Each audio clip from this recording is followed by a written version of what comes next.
overstate the shock that this caused when it was first shown in 1995.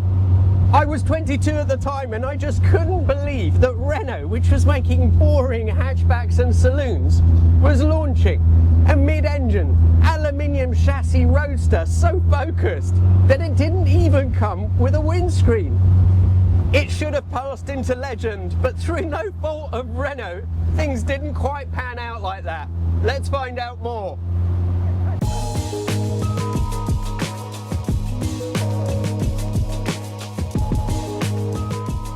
In the mid-90s, there was a killer on the loose. Its first victim, the Caterham 21, and the second, this, the Renault Sport Spider. The Lotus Elise has a lot to answer for. It went on to sell over 10,000 units, whereas this, the Sport Spider, only managed 1,670. Even more damaging though was that while journalists were falling over themselves to praise the way the Lotus Elise drove, this always seemed to come out second best. We'll find out if that's true shortly, but first, a bit of history so we can try and understand exactly what it was they were trying to achieve. The late 80s were a difficult time for Renault, with a bland and lackluster lineup of cars. But by the early 90s, they were riding high on the success of their partnership with Williams in Formula One. So what better time to launch a new, raw, track-ready sports car with its very own one-make race series supporting touring cars and even Formula One. It came after a couple of concept cars, the wonderful Laguna and also the later Argus, which was less successful. Thankfully, very little of that survived through to the final design. Unlike the MX-5, which looked back to British sports cars of the 60s, the Sport Spider was meant to be bold and forward-thinking. At the time, Renault was busy refreshing its core range, so it didn't have the capacity to build a fully fledged roadster. Instead, the Spider was shaped by necessity. Scissor doors meant no roof. No roof meant no heater. Simple decisions which led to a brutally simple car, which in turn meant that it was quick, easy and cheap to design and produce. They really were basic cars. Early ones got nothing more than an air deflector. Later on, a heated windscreen became an option, and all UK cars like this one got it as standard. Where it mattered though, there were no compromises. It has double wishbone suspension all round with rose joints, as used in race cars. Under the deck sat the fantastic 2-litre Clio Williams engine, 16 valves and 148 horsepower. The interior may have been brutally sparse, but both the pedals and the seat could be adjusted to make sure that you had the perfect driving position, proving that if nothing else, Renault designed it to be driven. The weight, just 930 kilos. And that is feather light by today's standards, yet somehow still 200 kilos heavier than the Elise, with its windows, roof, heater, and so on. Here in the UK, we simply didn't want it. 1/3 of the allocated production run had to be converted back to left-hand drive, sent to France, and flogged there instead. So were we right? Let's find out. Right, before we get started, just a couple of things about the interior which are quite interesting. The driver's door doesn't have a lock, but the passenger door does. To get the car into reverse, you have to turn the knob anti-clockwise all the way until it stops, then push it forward where first gear is, and it will go into reverse. The seat belts, which on normal cars come from the other side, actually come out from the centre. So even to just start off like this, it's quite a quirky thing.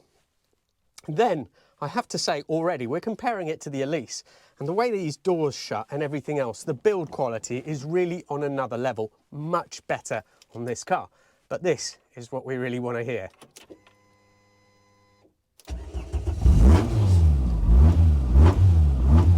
Wow, and this lump does sound very, very fruity. A little bit more about that in a second.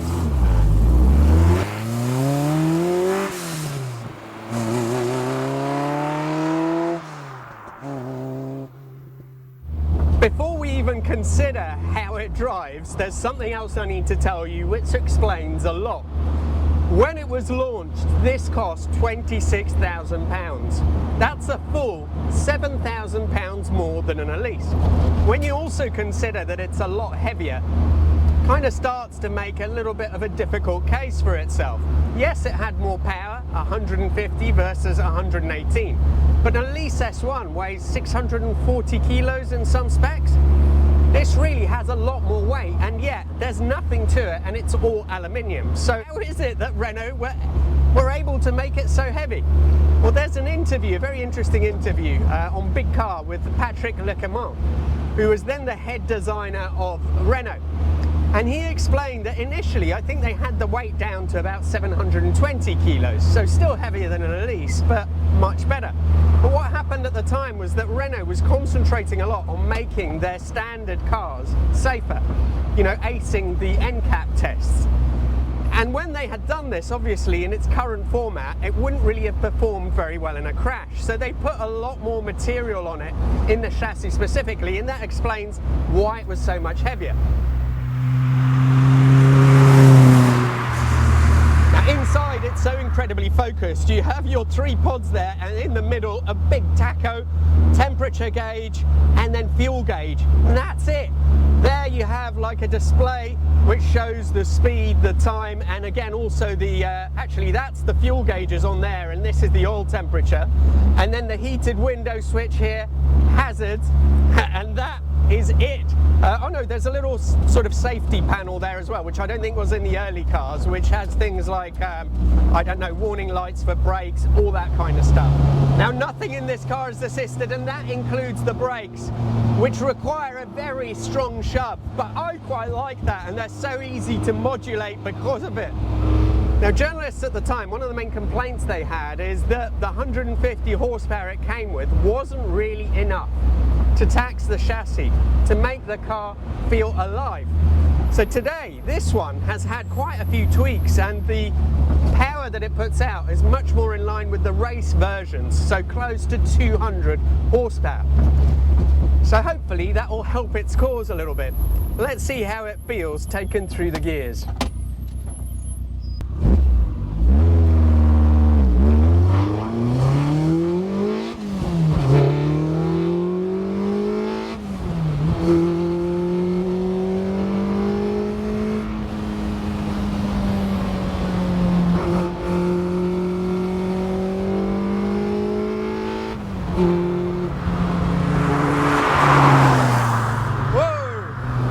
Let me slow down so you can hear me. There are no side windows. I'm a bit worried about this mic, but hopefully we'll be okay. Anyway, that is absolutely sensational. As you can see, it's on throttle bodies, and you know, it is putting out more power, so it is much sharper and stronger than the standard Clio Williams engine, which in itself is also amazing. But that was a fantastic introduction to this car. The gearbox is just like clack, clack, clack. Feels lovely.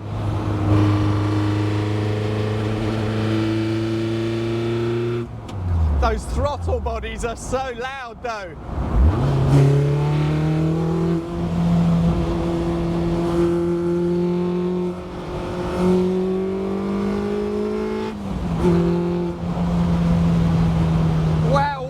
Beautiful thing, and I have to say it couldn't feel more different from the Lotus.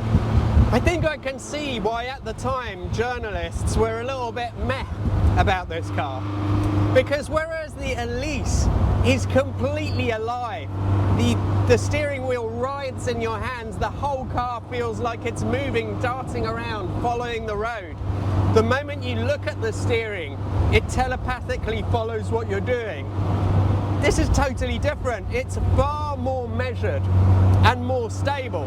So the steering is a little bit slower, a little bit heavier. It's not quite as sharp. And the car, I mean, it's a wider car than the Elise. It's got so much more innate stability than that car.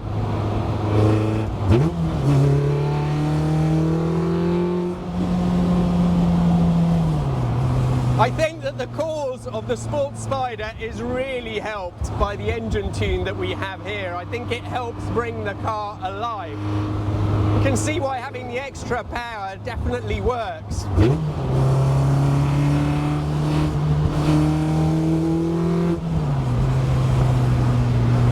It's so much more stable mid-corner. It feels like you can really lean on it.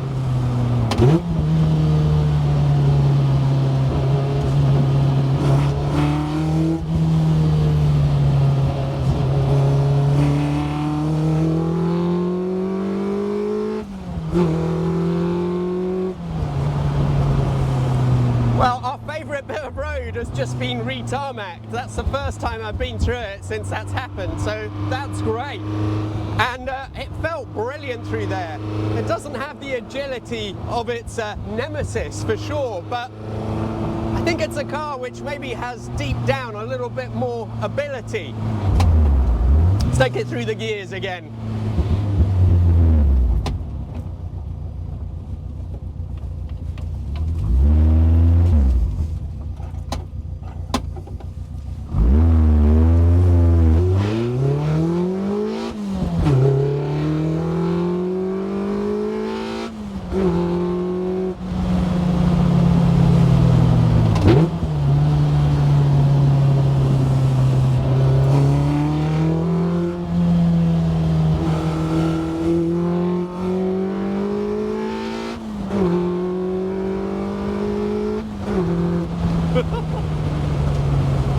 It's absolutely sensational. It is amazing. Wow, what a car.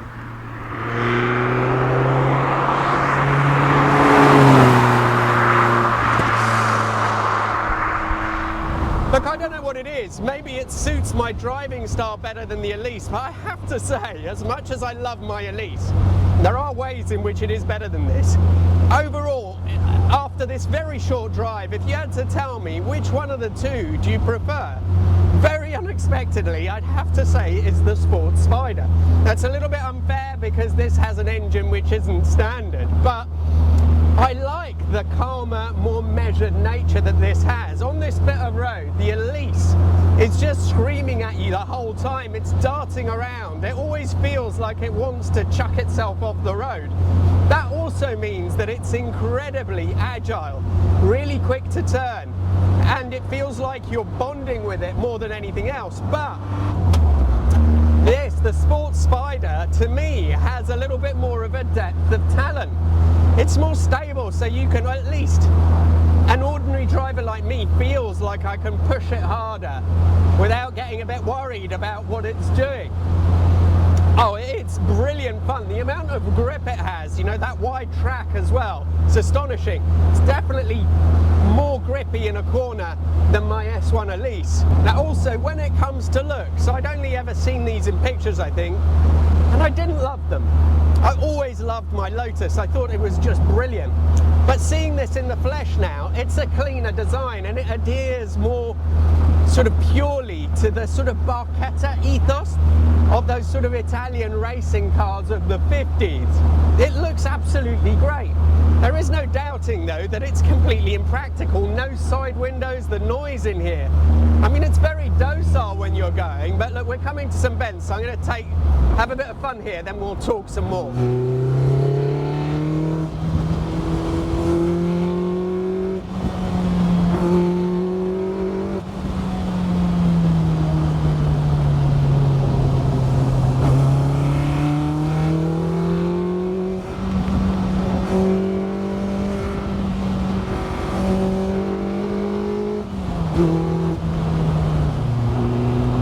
Interesting to think that the original creators of the Spider, so Patrick Lecremont's team, actually all the way through hoped that they were going to be able to persuade Renault's top brass to release this as an Alpine. At the time, that company had been losing steam.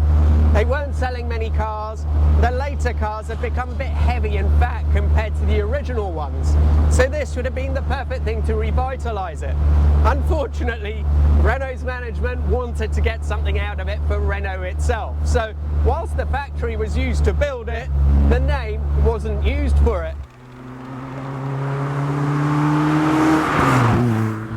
Something else which is really, really incredible about this is the ride quality. So the way that the chassis handles imperfections in the road, again, much better than my Elise, which has Bilstein S2 dampers, so it's a step up from the original dampers.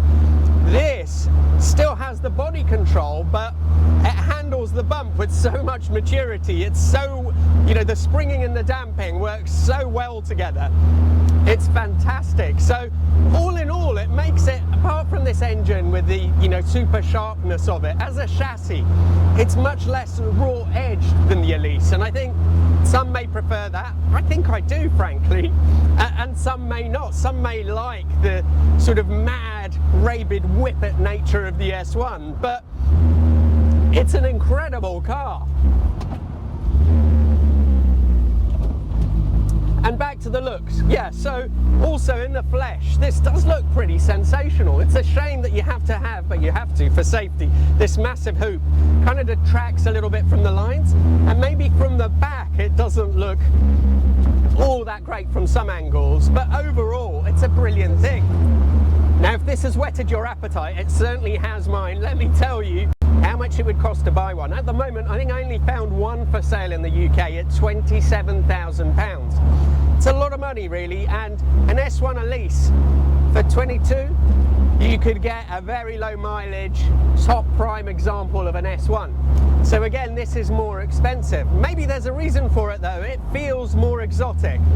It feels like a more complete car, although it's less usable because no windows, no roof, no heater. It's better built. Feels like it's better designed, put together in some ways. So I think it's worth the money. I'd love to try one with the standard engine and see how it compares.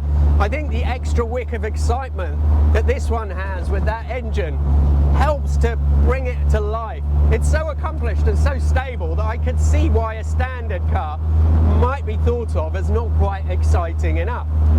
But I personally adore it. So glad I got to drive it today. You really have to feel sorry for Renault, because they came up with something which it would have astounded everybody. It really would, if it wasn't for that pesky Elise. And I absolutely love it. I think it's incredible. Huge thanks to Keith who brought it down, and do have a look, because the other car I mentioned, the Caterham-21, which was the other victim to the Lotus, I did a video on that. That's quite an interesting car. Check it out here. Thank you. See you for the next video.